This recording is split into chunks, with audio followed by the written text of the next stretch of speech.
Tourism Minister Patricia De Lille says there's no crisis in the sector. This is a public spat between herself and a now dissolved Tourism SA board is continuing. De Lille decided to dissolve the board last week, accusing it of issues including breaching governance protocol. The minister says that her decision to dissolve the board is justified. Now, the board, on the other hand, has accused her of meddling in its affairs. Let's speak now to Oupa Pilane, a former member of the dissolved SA Tourism Board. Good to have you on the program this evening, sir. So some of the reports in the last 24 hours suggested that you were all, not all at least, or some of you perhaps, considering possibly taking legal action to challenge the dissolution of the board by Minister De Lille. Have you made a solid decision on that? Will you challenge your dissolution as a board? Well, we are still in consultation with our lawyers, and we should be very, very clear before the end of tomorrow whether we are filing our papers or not. But that's an alternative that we are seriously considering. And you say it's an alternative. What are the considerations on the table for you at the moment in reaching the ultimate decision? Look, I think for us is that we need to look at all the necessary legislations and get legal advice, proper legal advice, so that we do not become hasty in taking a decision. So we are convinced that we are right in our decision to want to take the minister to court, and definitely we will be able to proceed with that should our lawyers and us agree to it. And what indication are the lawyers giving you at this stage? I know you're still looking at some of perhaps the legal tests, but are they saying on the face of it that there's merit, that there's a case here that you could win and be reinstated? Look, our lawyers are quite positive that there is merit to this, because the minister had a very selective invocation of the Tourism Act. So definitely our lawyers are then positive that this is a winnable case. What do you mean by saying Minister De Lille had a selective application of the Act? Let's start from the beginning. The minister appoints the board, and let's go back to the Tourism Act. The Tourism Act is very clear on instructing the minister on her functions. It does not say the minister may. It says the minister must appoint a chairperson and a deputy chairperson. And on the 10th of October last year, in the induction of the board, one of the questions that we asked the minister was, why don't we have a deputy chairperson, which she said she was working on it. So if there is a narrative that the minister is working, championing sound governance, yet her inaction created this dysfunction. So she's a hypocrite, in her approach of selecting what she wants to use.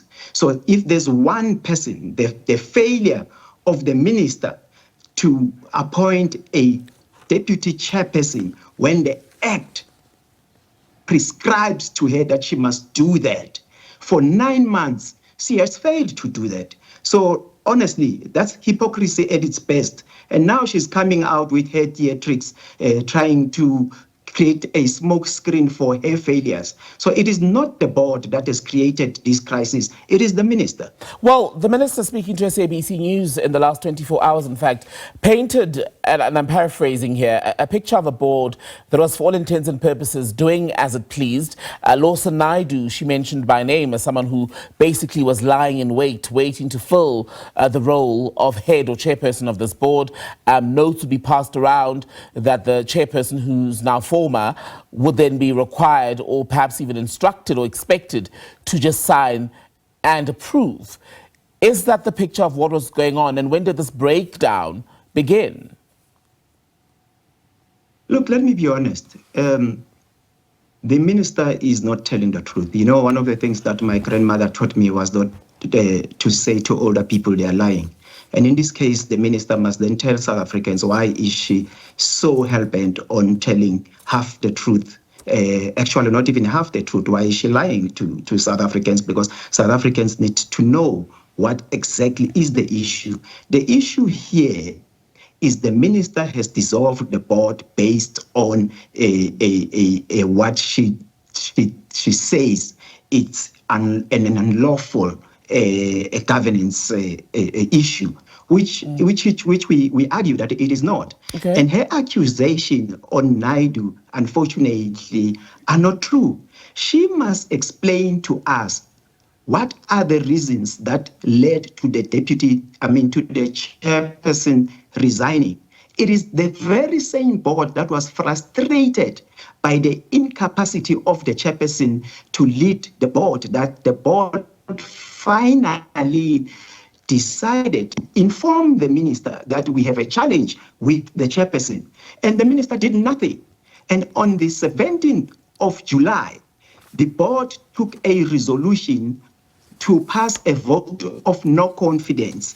And we passed a vote of no confidence. We wrote to the minister. We said to the minister, Minister, these are the reasons which led to us struggling to do our functions. And we ask you to appoint a new chairperson and a deputy chairperson. That was on the 17th of July, and the minister blue-ticked us. She never even acknowledged receipt of our letter. So we were quite surprised that when the chairperson again resigned on the 31st, the minister had 2 weeks to appoint a chairperson. You know, she had 2 weeks to appoint a chairperson. She didn't. She didn't for 9 months appoint a deputy chairperson. So she is the cause of the crisis that we find ourselves in. And she must explain to South Africans why did she not follow what she purports to support, where she undermined the instructions of the Act. So when we first heard of the dissolution of the board, the impression that was created was that basically you were all being sacked because of the suspension of the CEO of the entity. But Minister De Lille, in her own words yesterday, said the following, that she raised several issues with the board on the 4th of July this year, including an SIU report from April that she says you had not touched, 2 complaints from the company secretary that she says were not dealt with, the failure to follow due process in convening meetings. And she was basically saying the impression created in that meeting was that you as the board had basically accepted fault and promised to do better. Is that a lie? Look, let me be honest. I think what is key is that the minister must tell us if we did not report that her chairperson was making it difficult for the board to perform. And the board has got processes of how it works. We received that report in April, and a report needs to go through committees. And we don't work for SAT full time. So we need to take the report through a process of committees.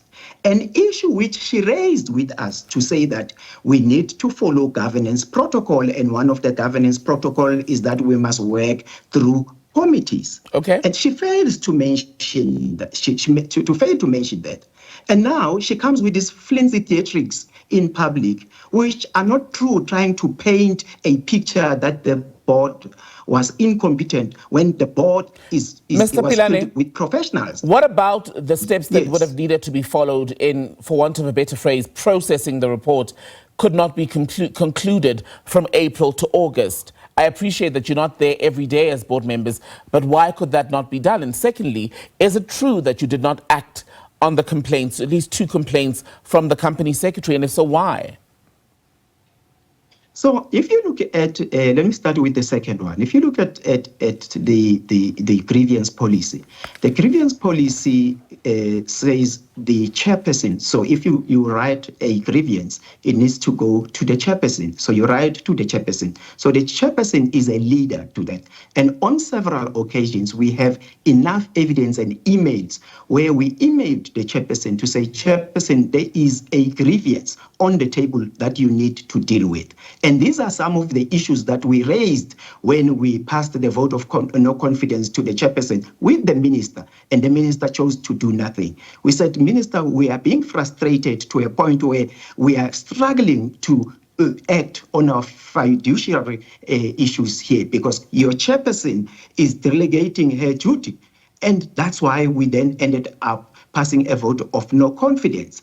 And to this point, the same person that has launched a grievance, that is the same person against the CEO. That is the same person that the CEO then retaliated by suspending her without following due processes. So, and the minister is not saying anything about that. So the minister in this case is disingenuous. The issue here is that the minister is hell-bent on protecting a very incompetent CEO. And it is not the first time that the minister was told about the incompetency of the CEO, and yet she chose to do nothing. And the second thing that she did was then to again appoint to us an incompetent a chairperson who had no background on tourism, who came and frustrated us. And despite the fact that we raised these matters on several occasions with the minister, she did nothing. On the 1st of October, let me say, when we took that resolutions that she's on about,